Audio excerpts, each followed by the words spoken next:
యూజువల్‌గా కిడ్నీలో స్టోన్స్ ఒకప్పుడు అంటే రేర్‌గా వినేవాళ్ళం. బట్ హ్మ్. ఇప్పుడు చిన్న పిల్లల్లో వింటున్నాము, మిడిల్ ఏజ్‌లో వింటున్నాము, అందరిలో చూస్తున్నాం.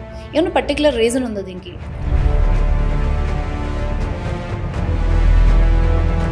స్పెసిఫిక్‌గా చెప్పాలంటే కిడ్నీ స్టోన్స్ నార్మల్‌గా ఎందుకొస్తాయి మనం తెలుసుకుంటే, హ్మ్. ఎందుకు పెరుగుతున్నాయని కూడా తెలుసుకోవచ్చు.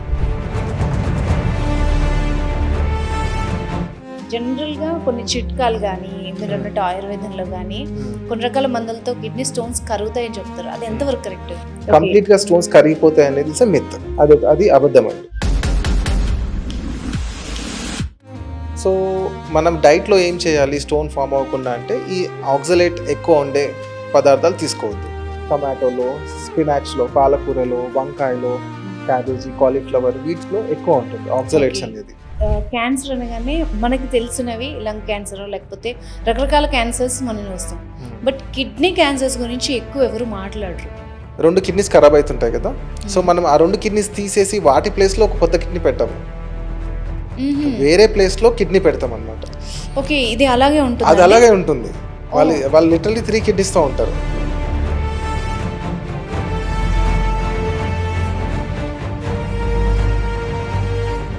Hi this is Anusha Komal. ఇవాల్టి మన guest doctor Prashanth urologist KIMS hospital నుండి. సో, వారితో మాట్లాడదాం. నమస్తే సార్. నమస్తే అండి. First of all kidney issues గురించి మనం ఫస్ట్ టాపిక్ డిస్కస్ చేద్దాం. యాహ్! సో, నాకు చాలా క్వెషన్స్ ఉన్నాయి. అన్నీ ఈ పాడ్‌కాస్ట్‌లో అడిగేస్తాను. యూజువల్‌గా కిడ్నీలో స్టోన్స్ ఒకప్పుడు అంటే రేర్‌గా వినేవాళ్ళం. బట్ హ్మ్. ఇప్పుడు చిన్న పిల్లల్లో వింటున్నాము, మిడిల్ ఏజ్‌లో వింటున్నాము, అందరిలో చూస్తున్నాం. ఏమన్నా పర్టిక్యులర్ రీజన్ ఉందా దీనికి? ఆహ్, స్పెసిఫిక్‌గా చెప్పాలంటే కిడ్నీ స్టోన్స్ నార్మల్‌గా ఎందుకొస్తాయి మనం తెలుసుకుంటే, హ్మ్. ఎందుకు పెరుగుతున్నాయని కూడా తెలుసుకోవచ్చు. Okay. General common reason, main reason, one of the main reasons kidney stone form అవ్వడానికి వాటర్ తక్కువ తీసుకోవడం అనేది. మనం అట్‌లీస్ట్ నార్మల్ అడల్ట్ మేల్, ఒక hmm. Adult male minimum 2.5 litres water 24 అవర్స్‌లో తీసుకోవాలి. Okay. On a hmm. Daily. Hmm. So, for many reasons, due to stress, work life or or some other బిజీగా ఉండడం వల్ల వాటర్ తక్కువ తీసుకోవడం వల్ల కిడ్నీ స్టోన్స్ ఎక్కువ ఫార్మ్ అవుతా ఉంటాయి. అందుకే మనం గమనించినట్టయితే సమ్మర్ సీజన్స్‌లో స్టోన్ ఎక్కువ వస్తా ఉంటాయి మా దగ్గరికి. ఓహ్! సమ్మర్ సీజన్స్‌లో ద పేషెంట్ డీహైడ్రేట్ అయిపోవడము, బయట తిరగడము, హ్మ్. ఆహ్, వాటి వల్ల స్టోన్స్ ఎక్కువ ఫార్మ్ అవుతా ఉంటాయన్నమాట. So, okay. పిల్లల్లో గూడా స్టోన్స్ మనం ఎక్కువ చూస్తా ఉంటాము. పిల్లల్లో జనరల్‌గా ఆహ్, మగవాళ్ళలో పెద్దవాళ్ళలో ఏంటంటే వాటర్ తక్కువ తీసుకోవడము, వాళ్ళ బాడీ కొంచెం టెండెన్సీ ఉంటుంది. కొంతమందికి ఎక్కువ స్టోన్ ఫార్మ్ అయ్యే టెండెన్సీ ఉంటుంది. హ్మ్. వాళ్ళకి స్టోన్స్ ఫార్మ్ అవుతాయి. పిల్లల్లో ఏంటి అనంటే వాళ్ళకి కొంచెం మెటబాలిక్ అబ్నార్మాలిటీ ఉండే అవకాశం ఉంటుంది. యూజువల్‌గా చిన్న పిల్లల్లో స్టోన్స్ ఫార్మ్ అవ్వవు. పెద్దవాళ్ళలోనే స్టోన్స్ ఫార్మ్ అవుతాయి యూజువల్‌గా అయితే హ్మ్. సాధారణంగా. చిన్న పిల్లల్లో స్టోన్స్ ఫార్మ్ అయితున్నాయంటే వాళ్ళకి సమ్ కైండ్ ఆఫ్ ఇంటర్నల్‌గా కొంత అబ్నార్మాలిటీ ఉంటుంది.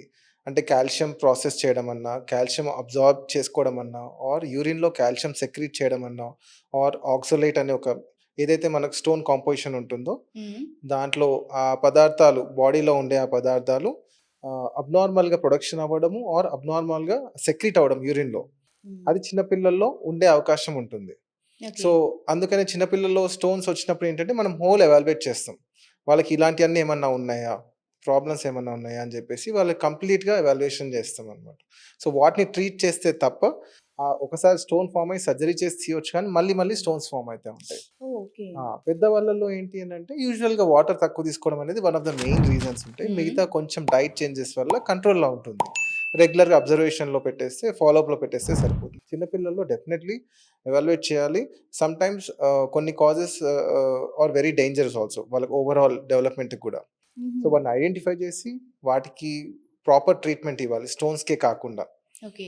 అండ్ ఇంకోటి ఏంటంటే, ఈ మధ్య కాలంలో ఎక్కువ హెల్త్ అవేర్‌నెస్ ఉండడం, హ్మ్. రెగ్యులర్ చెక్స్ చేసుకోవడం, స్కాన్స్ చేసుకోవడం వల్ల గూడా స్టోన్స్ తొందర బయటపడతా ఉన్నాయి.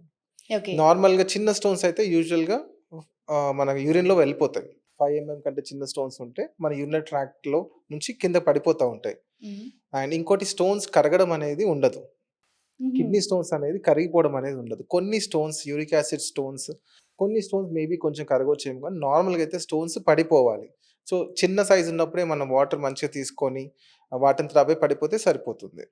సో, అలానే మనం నెగ్లెక్ట్ చేసి వాటర్ సరిగ్గా తీసుకోకపోవడం వల్ల స్టోన్ సైజ్ పెరిగేసి ఇంకా అలానే ఉండిపోయి మన యూరినరీ ట్రాక్‌లో ఇరుక్కుపోవడము ఆర్ కిడ్నీలోనే ఉండి పెరిగిపోవడము, ఇన్ఫెక్షన్ ఇన్ఫెక్షన్స్ ద్వారా, నొప్పి ద్వారా మనం బయటపడడం అనేది ఉంటుంది. ఇప్పుడు మీరు హ్మ్. చిన్న స్టోన్ అయితే మూత్రం ద్వారా బయటకొస్తుందన్నారు కదా! బయటికెళ్ళిపోతుందండి. So, yeah! మనకెట్లా తెలుస్తది? ఏమన్నా సింప్టమ్స్ ఉంటాయా? దానికి స్టార్టింగ్ స్టేజ్‌లో ఎట్లా గుర్తించాలి? సాధారణంగా మనం చూసినట్టయితే చాలా మందికి ఇప్పుడు ఒక జనరల్ ఒక ర్యాండమ్‌గా ఒక 10 మెంబర్స్‌కి ఒక మేబీ 20 మెంబర్స్ స్కాన్ చేసామనుకోండి. హ్మ్. 1, 2 మెంబర్స్‌కి చిన్న చిన్న స్టోన్స్ ఉంటాయి కిడ్నీస్‌లో. Oh! Yeah! Very very small stones. అవి జనరల్‌గా ఫార్మ్ అయ్యి వాటంతట అవే వెళ్ళిపోతా ఉంటాయి. జాగ్రత్తలు ఎలా అనంటే one of the main symptom ఏంటి అంటే నొప్పి. ఓకే. మనకు వాటంతట అవే చిన్న చిన్న పడిపోతే కూడా తెలియదు సాధారణంగా. హ్మ్. రెగ్యులర్ స్కాన్స్‌లో ఏమైనా తెలుస్తుండొచ్చు. లేదు అంటే కొంచెం పెద్దగా స్టోన్స్ ఉన్నాయంటే నొప్పి వస్తుంది ఇమ్మీడియేట్‌గా. హుహు. యూరినరీ ట్రాక్‌లో ఎప్పుడైతే ఇరుక్కుపోతుందో స్టోన్ వెళ్ళే మార్గంలో అది ఇరుక్కుపోవడం వల్ల నొప్పొస్తుంది. దానివల్ల మనం స్కాన్ చేస్తే తెలుస్తుంది.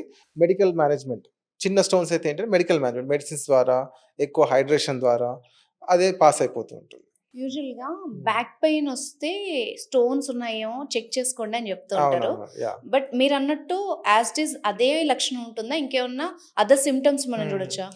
బ్యాక్ పెయిన్ అంటే నాట్ ఎగ్జాక్ట్‌లీ బ్యాక్ పెయిన్. అంటే హ్మ్. మిడిల్ కాకుండా సైడ్‌కి. అది ఫ్లాంక్ పెయిన్ అంటాం. ఓకే. అంటే పక్కలో వెనక భాగంలో పక్కల్లో పెయిన్ వస్తా ఉంటది. అది హ్మ్. కిడ్నీలో స్టోన్ ఉన్నప్పుడు. హ్మ్. ఒక్కోసారి కింద గూడా మనకు పెయిన్ వస్తా ఉంటది. హ్మ్. ఎందుకంటే కిడ్నీ నుంచి స్టోన్ ఫార్మ్ అయ్యి, కిడ్నీ నుంచి యూరిన్ ఫార్మ్ అయ్యి మనము యూరిన్ బ్లాడర్‌లో స్టోర్ అవుతుంది. హ్మ్. సో, ఆ మార్గ మధ్యలో ఉండే పైప్స్‌ని యూరేటర్ అంటాం. ఆ యూరేటర్‌లో గూడా స్టోన్ ఇరుక్కుంటే కొంచెం ఇక్కడ గూడా పెయిన్ రావచ్చు మనకు. ఓకే. ఇంకా కిందకి ఇరుక్కుంటే కింద గూడా పెయిన్ రావచ్చు. సో, హుహు. ఓన్లీ వెనకనే పెయిన్ రావాల్సిన అవసరం లేదు. కిడ్నీలో ఉన్నప్పుడు మనకు వెనక భాగంలో పెయిన్ వస్తుంది.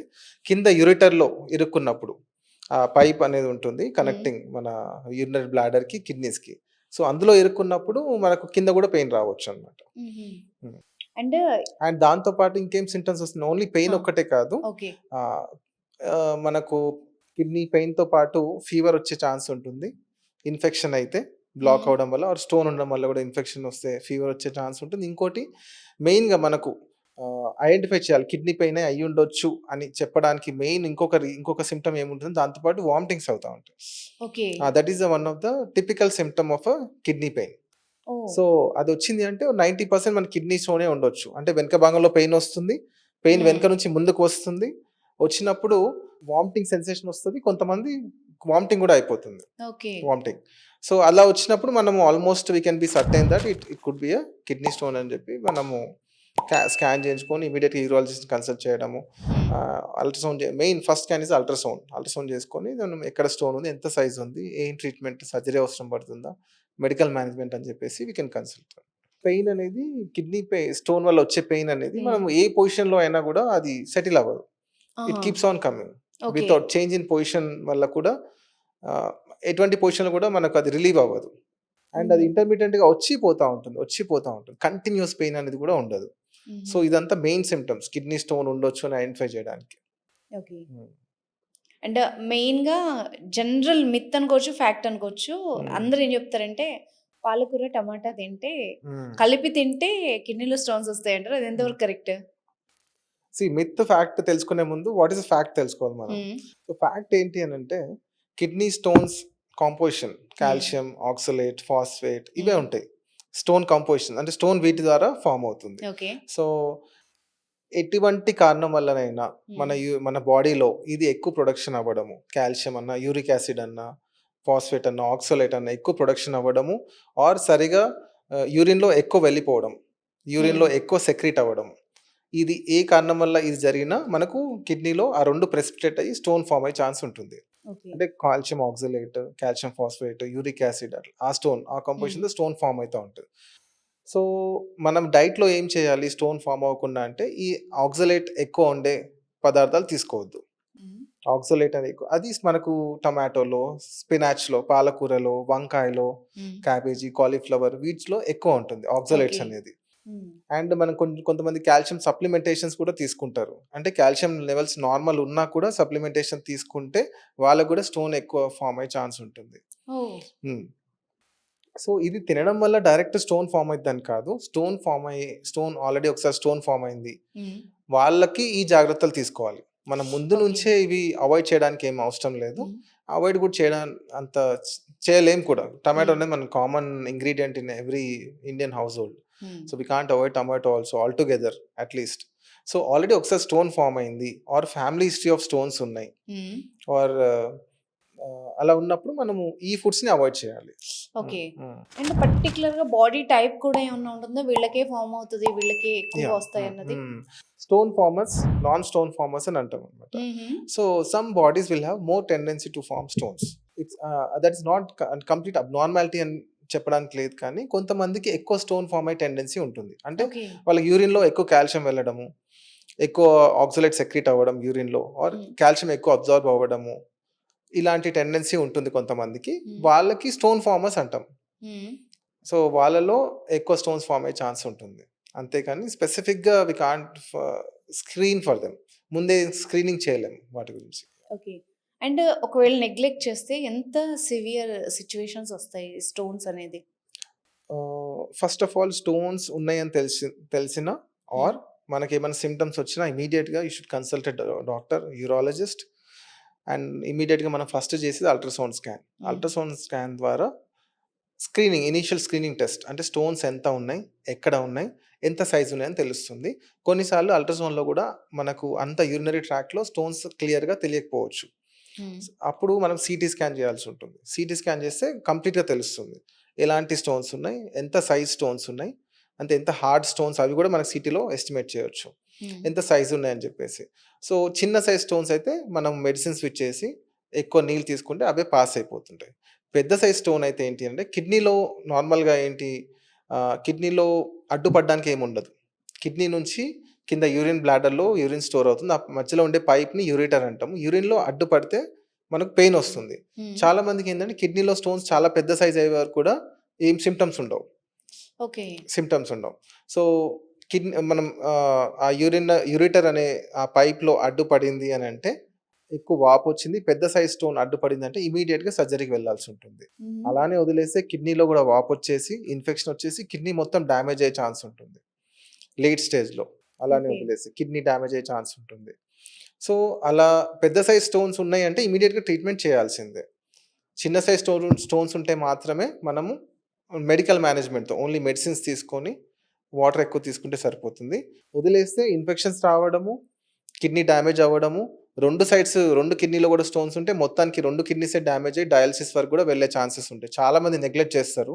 కిడ్నీలో స్టోన్స్ ఉన్నప్పుడు ఏంటి అని అంటే, కింద యూరిటర్లో పైప్లో కాకుండా కిడ్నీలో స్టోన్స్ ఉన్నప్పుడు మాకు నొప్పి లేదు కదా, స్కాన్స్లో తెలిసినప్పుడు నొప్పి లేదు, సిమ్టమ్స్ లేదు, సర్జరీ చేయించుకోవడం ఎందుకని చెప్పేసి నెగ్లెక్ట్ చేసేస్తారు. అంటే అవే వెళ్ళిపోతాయిలే అన్న ఇది చిన్న అయితే వెళ్ళిపోతాయి. డాక్టర్స్ చెప్తారు కిడ్నీలో చేయించుకోవాలని చెప్పేసి. కొంతమంది ఏం సిమ్టమ్స్ లేవు కదా అని చెప్పి సర్జరీకి భయపడో, ఏం కాదు కరిగిపోతాయి అని ఆయుర్వేదిక్ ట్రీట్మెంట్స్ తీసుకోవడము అలాంటివి చేసేసి వదిలేస్తారు. వదిలేయడం వల్ల 2 కిడ్నీలో స్టోన్స్ పెరిగిపోయి లేట్ స్టేజ్లో వచ్చేసి కిడ్నీ 2 ఖరాబ్ అయిన స్టేజెస్ కూడా ఉన్నాయి. అండ్ ఒక్కోసారి ఇన్ఫెక్షన్స్తో వస్తారు. అప్పుడు చాలా సివియర్గా ఇన్ఫెక్షన్స్ వచ్చి ఐసీయూ అడ్మిషన్, ఇంకా సివియర్గా అయిపోయి వెంటిలేటర్ మీదకి వెళ్ళడం అలాంటి వరకు కూడా వెళ్ళిపోతుంది. మొత్తం ఇన్ఫెక్షన్ మొత్తం బాడీలో స్ప్రెడ్ అవ్వకపోవడం, మిగతా ఆర్గన్స్ అఫెక్ట్ చేయడం అంతవరకు కూడా వెళ్ళిపోతుంది. ఓకే. అంటే మనము జనరల్ గా కొన్ని చిట్కాలు కానీ మీరు అన్నట్టు ఆయుర్వేదంలో కానీ కొన్ని రకాల మందులతో కిడ్నీ స్టోన్స్ కరుగుతాయని చెప్తారు. అది ఎంతవరకు కరెక్ట్? కొన్ని ఒక స్పెసిఫిక్ స్టోన్స్ ఉంటాయండి. అంటే అదేంటి అని అంటే యూరిక్ యాసిడ్ స్టోన్స్ అని, సిస్టిన్ స్టోన్స్ అని ఉంటాయి. రెండు రకాల స్టోన్స్, చాలా రకాల స్టోన్స్ ఉంటాయి కిడ్నీలో ఫామ్ అయ్యేటి. Uric acid stones, cystine stones అని ఏంటి అంటే యూరిన్ ఎక్కువ యాసిడ్ యూరిన్లో అవి ఫామ్ అవుతాయి. యూరిన్లో యాసిడ్ లెవెల్ పెరిగితే అవి ఎక్కువ ఫామ్ అయ్యే ఛాన్స్ ఉంటాయి అన్నమాట. సో మనం ఎప్పుడైతే యూరిన్ ఆల్కలైజ్ చేయాలి, ఆల్కలైజ్ అంటే యాసిడ్ లెవెల్ తగ్గించాలి యూరిన్లో, అవి తీసుకున్నప్పుడు ఈ 2 రకాల స్టోన్స్ కొంతవరకు కరగవచ్చు. కంప్లీట్గా స్టోన్స్ కరిగిపోతాయి అనేది మిత్, అది అబద్ధం అండి. ఓకే, ఈ 2 రకాల స్టోన్స్ కొంతవరకు కరగవచ్చు ఇనిషియల్ చిన్న స్టేజ్లో ఉన్నప్పుడు. అంతేగాని యూజువల్ కిడ్నీ స్టోన్స్ కరగడం అనేది ఉండదు. Kidney stones through urinary tract బయటికి వెళ్ళిపోవాలి. That is the main thing. So మనము క్యాన్సర్ అనగానే మనకి తెలిసినవి లంగ్ క్యాన్సర్ లేకపోతే రకరకాల క్యాన్సర్స్ మనం చూస్తాం. బట్ కిడ్నీ క్యాన్సర్స్ గురించి ఎక్కువ ఎవరు మాట్లాడరు. మిమ్మల్ని అడిగితే ఏం చెప్తారు? అది ఎంత కామన్, ఎంతమంది దాంతో సఫర్ అవుతున్నారు? మొత్తం యూరోలాజికల్ క్యాన్సర్స్ తీసుకుంటే కిడ్నీలో క్యాన్సర్స్ ఉంటాయి. మన యూరినరీ బ్లాడర్ ఎక్కడైతే యూరిన్ స్టోర్ అవుతుందో ఆ యూరినరీ బ్లాడర్లో క్యాన్సర్ రావచ్చు. ఆ కింద మార్గంలో ప్రోస్టేట్ అని ఉంటుంది గ్రంథి, దాంట్లో క్యాన్సర్ రావచ్చు, మన పెనిస్‌లో క్యాన్సర్ రావచ్చు, టెస్టిస్‌లో కూడా క్యాన్సర్ రావచ్చు. ఇవన్నీ యూరాలజీకి సంబంధించిన క్యాన్సర్స్ అనే చెప్పొచ్చు. వీటన్నిటిలో కిడ్నీ క్యాన్సర్స్ అనేది అగ్రెసివ్ క్యాన్సర్స్. ఇది నార్మల్‌గా మనకు స్మోకింగ్ ఎక్కువ చేయడం వల్ల, టొబాకో రిలేటెడ్ ప్రొడక్ట్స్ నమలడం వల్ల, హ్మ్. పాన్ విత్ టొబాకో నమలడం వల్ల అయినా. అండ్ ఇంకోటి మీకు ఆశ్చర్యపోయే విషయం ఏంటంటే, మనకు ఒబెసిటీ వల్ల కూడా కిడ్నీ క్యాన్సర్స్ రావచ్చు. ఓహ్! ఎక్కువ లావు ఉండడం వల్ల కూడా కిడ్నీ క్యాన్సర్స్ రావచ్చు. అందుకని overall health maintenance is also very important. హ్మ్. సో, కిడ్నీ క్యాన్సర్స్ అన్ని క్యాన్సర్స్ మన యూరాలజీ క్యాన్సర్స్ అన్నిట్లో ఇది అగ్రెసివ్ క్యాన్సర్ అని చెప్పొచ్చు. ఓకే. అండ్ ఇది జన్యుపరంగా కూడా ట్రాన్స్మిట్ అవ్వచ్చు. అంటే ఇంతకుముందు మన పేరెంట్స్ నుంచి ఆర్ గ్రాండ్ పేరెంట్స్ నుంచి హ్మ్. వాళ్ళలో చిన్న చిన్న మ్యుటేషన్స్ అయ్యి అక్కడ నుంచి ట్రాన్స్మిట్ అవ్వచ్చు పిల్లలకి. పేరెంట్స్ నుంచి పిల్లలకు ట్రాన్స్మిట్ అవ్వచ్చు.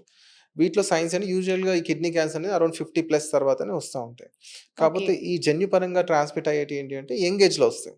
ఈవెన్ అట్ 35, 40-50 మధ్యలో కూడా ఈ క్యాన్సర్స్ వస్తాయి. ఓకే. అంటే హ్మ్. అప్పుడు ఏంటి వాళ్ళకి ఇన్‌స్టాంట్ రిలీఫ్ ఏంటి? ఎప్పుడు ఏ క్యాన్సర్ అయినా కూడా ఆ! Be kidney cancer or a cancer what stage it is అనేది important. Okay. So if it's initial stages అంటే లోకలైజ్డ్‌గా కిడ్నీ వరకే ఉంది. ఎటు స్ప్రెడ్ అవ్వలేదు అనంటే సర్జరీ చేస్తే కంప్లీట్ క్యూరేటివ్ ట్రీట్మెంట్ ఉంటుంది. హ్మ్. ఇఫ్ నాట్ ఎటన్నా స్ప్రెడ్ అయింది అనంటే సర్జరీ చేసినా కూడా ఉపయోగం ఉండకపోవచ్చు. ఓన్లీ మనకు కంట్రోల్ ఉండడానికే కీమోథెరపీ లాంటివి తీసుకోవాల్సిన అవసరం ఉంటుంది. ఇమ్యునోథెరపీ, కీమోథెరపీ అంటారు. ఓకే. సో ఇమ్మీడియేట్ ట్రీట్మెంట్ ఏంటి అంటే తొందర డయాగ్నోసిస్ అవుతే మనకు లోకలైజ్ స్టేజ్ ఇనీషియల్ స్టేజెస్‌లోనే డయాగ్నోస్ అయింది అనంటే సర్జరీ చేసి ఆ కిడ్నీ మొత్తాన్న ఆర్ కిడ్నీలో కొంత భాగాన్ని తీయొచ్చు. హ్మ్. కిడ్నీలో ఎక్కడ ఉంది క్యాన్సర్ అని చెప్పేసి మొత్తం ఆ మార్జిన్స్ అన్నీ ఫ్రీగా అయ్యేటట్టు అది వరకు తీయొచ్చు ఆర్ చాలా పెద్ద క్యాన్సర్ అయితే కిడ్నీ మొత్తాన్ని తీయాల్సొస్తుంది. ఓహ్! సో కిడ్నీ క్యాన్సర్ ఈ స్పెషాలిటీ ఏంటంటే మనకు కొంతవరకు పార్ట్ తీసి మిగతా కిడ్నీని సేవ్ చేయొచ్చు. ఓకే. చిన్న సైజ్ ఉంది ఆర్ కిడ్నీలో ఒక పక్కకే ఉంది అన్నప్పుడు మనకు కొంతవరకు తీసేసి మిగతా కిడ్నీని సేవ్ కూడా చేయొచ్చు. సో అలా కంప్లీట్‌గా తీసేస్తే లోపల మిగలకుండా so that itself is a curative treatment. Complete curative treatment. Okay. మరి హ్మ్. ఇనీషియల్ స్టేజ్‌లో అయితే ఎట్లా తెలుసుకోవడం? ఆహ్, నేను అందరికి కూడా చెప్పేది ఏంటి అనంటే హ్మ్. రెగ్యులర్‌గా సో మనకింత టెక్నాలజీస్ అవైలబిలిటీ హ్మ్. ఉంది. ల్యాబ్స్ అవైలబుల్ ఉన్నాయి. Better have a regular health checkup. Hmm. Right starting from young age even from 30s also. General health checkup చేసినప్పుడు స్కాన్ అనేది కామన్‌గా ఉంటుంది. ఒక హ్మ్. అబ్డోమెన్ స్కాన్ ఉంటుంది. ఆ స్కాన్‌లో మనకు తెలిసిపోతుంది. ఓకే. ఇంకా సీటీ ద్వారా కన్ఫర్మ్ అయిపోతుంది. Hmm. Almost 95% we can confirm that అది క్యాన్సర్ అయ్యుండొచ్చు అని చెప్పేసి. మొత్తం హ్మ్. ఫైనల్ కన్ఫర్మేషన్ తీసిన తర్వాతనే అవుతుంది. సో, రెగ్యులర్ హెల్త్ చెకప్స్‌లో మనం తెలుసుకుంటే ఆహ్, ఆహ్, దానివల్ల ముందుగానే పసిగట్టొచ్చు. ఓకే. అండ్ కిడ్నీ క్యాన్సర్ అనేది సింప్టమ్స్ ఉండవు. లేట్ స్టేజ్ వరకు కూడా సింప్టమ్స్ ఉండవు. హ్మ్. So, that is one of the dangerous science అన్నమాట. సో, ఇనీషియల్‌గా మనకు స్టేజ్‌లో అవకాశం చాలా తక్కువుంటుంది. ఓకే. అండ్ ఇంకోటి ప్రివెంటివ్ ఏంటి అంటే స్మోకింగ్. హ్మ్. స్మోకింగ్ చేయొద్దు. ఓవరాల్ హెల్త్‌కైనా కూడా లంగ్ క్యాన్సర్స్ కూడా దానివల్ల హ్మ్. అవుతాయి. ఇంకా హ్మ్. బ్లాడర్ క్యాన్సర్ కూడా స్మోకింగ్ వల్ల అవుతుంది. యూజువల్‌గా ఆహ్, మనం స్మోకింగ్ అనగానే, హ్మ్. టొబాకో అనగానే నోటి ఎనీ క్యాన్సరో, ఎనీ లేకపోతే లంగ్ క్యాన్సరో భయపడతారు. అవునవును. సో, ఇంటర్‌లింక్డ్‌గా ఇన్ని ఇష్యూస్ అవును. ఉంటాయి అవునండి. దాంతో. సో, స్మోకింగ్ వల్ల not only lung cancer, oral cancer అనేది మెయిన్‌గా మనకు తెలుస్తుంది. హ్మ్. ఎందుకంటే డైరెక్ట్ స్మోక్ చేస్తా ఉంటాం. మేము అది అవును. పీల్చుకుంటాం కాబట్టి జనరల్ పబ్లిక్ కూడా అలానే తెలుస్తుంది గానీ, హ్మ్. ఈ యూరాలజికల్ క్యాన్సర్స్‌లో kidney cancer, bladder cancer, urinary bladder, urine store అయ్యేది. ఈ 2 మనకు స్మోకింగ్ వల్ల smoking is one of the main reasons for both these cancers. Hmm. So, tobacco సంబంధించింది ఏదైనా గూడా not only smoking, hmm. Paan chewing అయినా ఆర్ ఏదైనా గూడా మనం తీసుకోవడం అనేది మంచిది గాదు. ఇది ప్రివెంట్ చేయడానికి. Yeah! Okay. So, kidneys, prostate cancer ఇవే కాకుండా మీరు ఇంకా ఏ ఇష్యూస్‌ని చూస్తారు? నెక్స్ట్ అంటే మనము మూత్రం సంబంధిత హ్మ్. ఇష్యూస్ అనేది కామన్. ఓకే. కామన్ నుంచి ఇంకా చెప్పాలంటే ఎల్డర్లీ వాళ్ళకి, హ్మ్. వయసు ఎక్కువున్న వాళ్ళకి మూత్ర సంబంధిత ప్రాబ్లమ్స్ చూస్తామండి. హ్మ్. వాళ్ళు మెయిన్‌గా వచ్చే కంప్లెయింట్స్ ఏంటి అనంటే మూత్రం సన్నగా రావడము, ఫ్రీగా రాకపోవడము, హ్మ్. వెళ్ళినంక గూడా లోపల మిగిలిపోయిందనిపించడము, ఆర్ మాటి మాటికి యూరిన్ వెళ్ళడం. డే టైమ్‌లో ఎక్కువ సార్లు వెళ్ళడము, నైట్‌లో గూడా మాటి మాటికి లేసి యూరిన్ వెళ్ళడము. హ్మ్. యూరిన్ వచ్చిన వెంటనే ఆపుకోలేకపోవడం. అర్జెన్సీ అంటాం. ఒక బాత్రూమ్ వెళ్ళేలోపు ఒక్కోసారి పడిపోతుందా అన్నట్లు, ఒక్కోసారి లీక్ అవ్వడం గూడా అవుతా ఉంటాయి. సో ఇది one of the main symptoms we see on day to day practice.